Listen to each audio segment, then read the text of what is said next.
Oke guys, saya dikena gergaji nih tangan guys. Ternyata luka ya. Dikena gergaji itu luka guys. Luka guys. Ini guys. Tapi tidak ada masalah.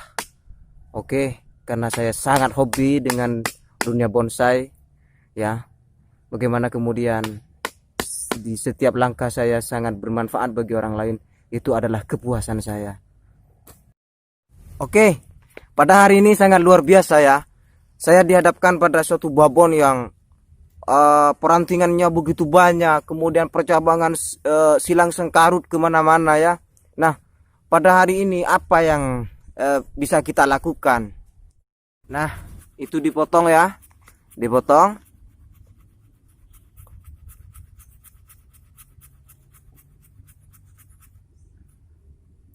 Ini barang yang bagus sebenarnya. Sangat bagus, luar biasa, keren sekali.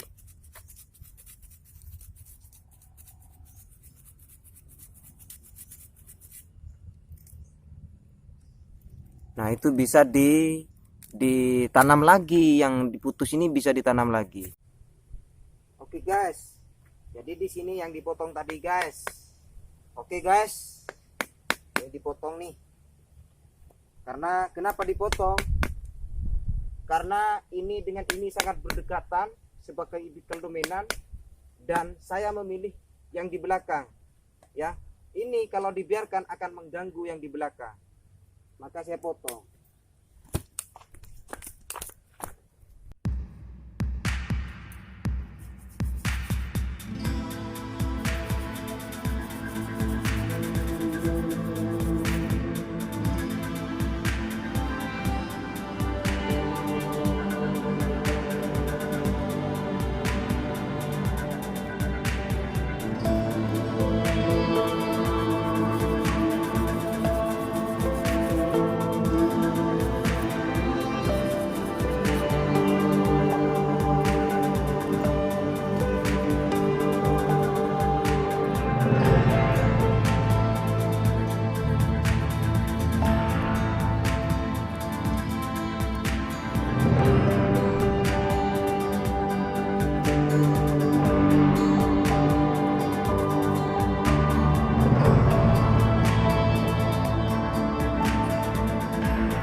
Oke, assalamualaikum warahmatullahi taala wabarakatuh. Ketemu lagi dengan saya ya, Afif Bonsai Art. Pada hari ini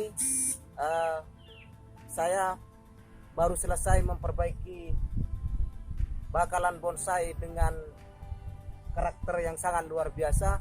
Jadi ingin saya sampaikan kepada teman-teman bahwa ada beberapa langkah-langkah yang memang harus dijalani ya. Yang pertama memang harus kita punya blueprint ataupun konsep ya, tetapi jangan kita kemudian berilusi bahwa bakalan ini mau dijadikan seperti ini, mau dijadikan seperti ini, jangan ya, karena itu bukan tujuan ya. Yang pertama yang harus kalian lakukan adalah yang paling mutlak yang harus dilakukan adalah memahami yang namanya karakter setiap jenis pohon.